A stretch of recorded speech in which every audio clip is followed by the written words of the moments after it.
What's up, everybody? I'm Jess Fortner, and this is the JF 1% channel. This channel is all about seizures, growing up with them, being a teenager with them, living everyday life, and the challenges that people with seizures and their family go through independently and together.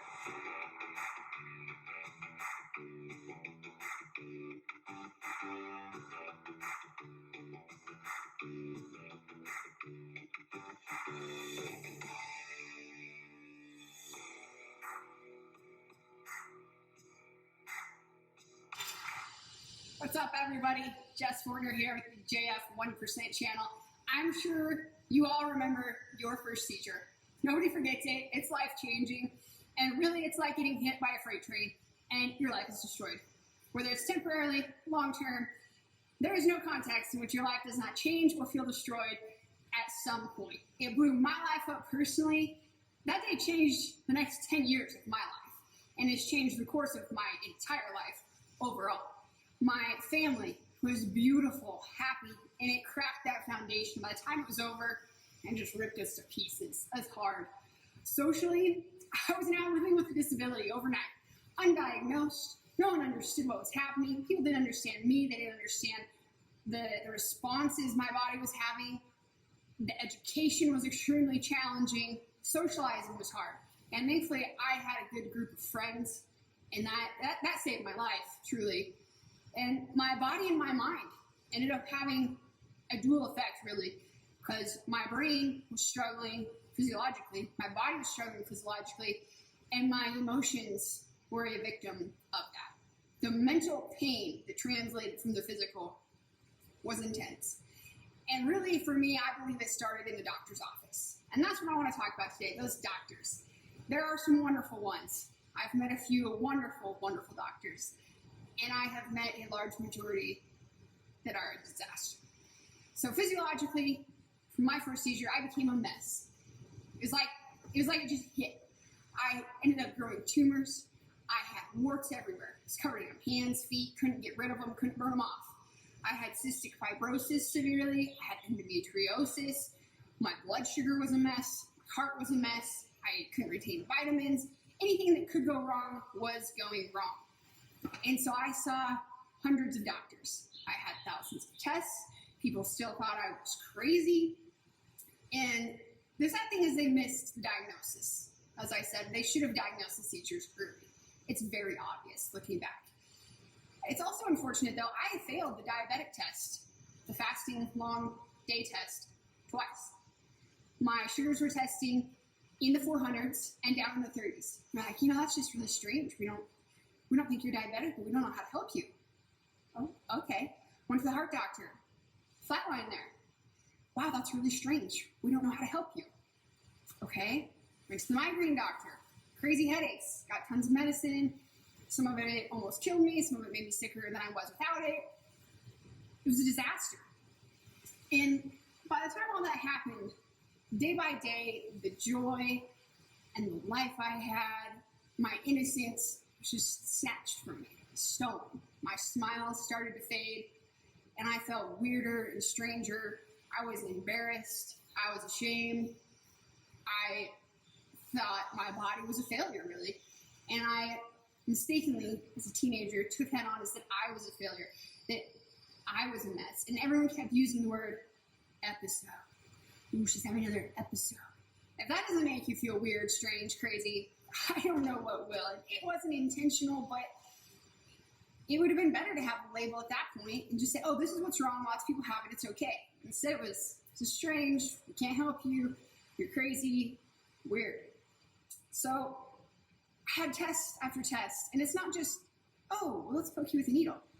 Every doctor ends up seeing every part of you, touching every part of you, examining, because they want to figure it out. They're looking for indicators, all different kinds of stuff. But one appointment particularly stood out to me, and it stands out to me as the pivotal moment in my medical journey. And I had the extreme cystic fibrosis, and I had huge tumors of blood just sitting on my ovaries. One was the size of a grapefruit, and they had to take it out. So to get to that point, maybe a lot of pain, we get in there. I didn't even know what a gynecologist was. And all of a sudden, we're in there, and they're like, okay, put the gown on. Okay, well, I've put the gown on 1,000 times. Well, then they're like, yeah, we're going to do a pelvic exam. And all of a sudden, I'm having a pelvic exam by a male doctor, and I'm 14 or 15. It was extremely traumatic. I had no idea what was about to happen. No one had seen me naked besides doctors. My mom didn't see me naked. It was insane. It was mind-blowing. No one had touched me there before. I was a very innocent, sweet little kid. And that was a traumatic day. And I remember, more importantly, we went back for a follow-up before the surgery would happen. And they said, oh, we've decided to do another pelvic exam. And I was like, no, I said, I'm not doing it. It's still here. I can feel it. It hurts. I'm in pain. Like, let's just do it and get it over with. And the nurse got in my face, this close. She said, you will not act like a brat in this office. You will do as you're told. And if you don't walk to that room right now, I am going to drag you and you will have that test. Do you understand me? And I was horrified. I wasn't trying to be anything but protective of myself. I was shy, I was insecure, I was having all kinds of issues. I don't need to detail that, you get it. And she grabbed me by the arm and physically drugged me to that room. So I was like frozen. And same thing, male doctor tests, blah, blah, blah. Oh, gee, it's still there. Shocker. Oh, it's bigger. Wow, okay, yeah, let's take that thing out. And I remember my mom dropped me off at school. She was crying, she was a mess. And that was the day that I inappropriately internalized all of that emotion. And I said to myself, I have to be responsible for what's happening. I'm going to make this right. I'm going to try to fix my family dynamic by taking the pressure and the stress away. I have to handle this somehow because nobody else is going to help me. Nobody else is here for me. Nobody can do this but me. This is my problem, and I have to deal with it. And that was a huge mistake, but I didn't know any better. And so she's crying, she drops me off, she's like, you're okay, blah, blah, blah. And I said, I'm fine. It's just one more test. It's another test. It's not a big deal. Life goes on. I'm a big kid. I'm fine. And I slammed the door. I didn't want to go back to school. I shouldn't have been back at school. I was broken inside. I was an emotional wreck. That day destroyed me. And that's the day I became a very dark person. My soul died. My heart became black. It was a terrible day. And I became a very angry person. And if I could change one thing about the process of the medical journey itself, I would go back in time and find a way to counseling the first week. I never went to counseling. I was never taken to counseling. I wasn't offered or suggested to go to counseling till I was 18. And at that point, I was like, forget you, right? So if you're out there, no matter what stage you're at having seizures, having any kind of major medical struggle, please go see a counselor.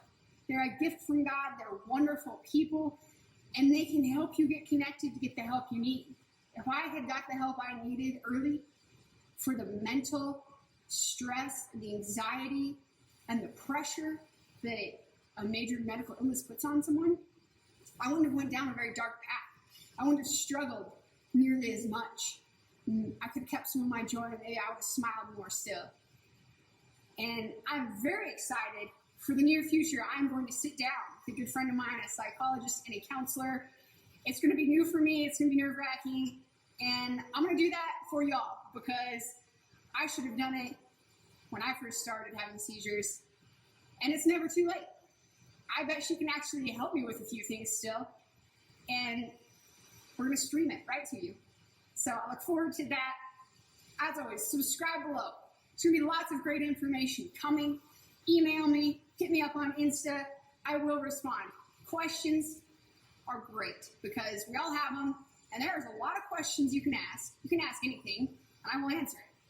I have millions of questions, and I wish someone was there that knew what was happening. They had been through what I had been through, and so I'm here for you. Looking forward to the next one.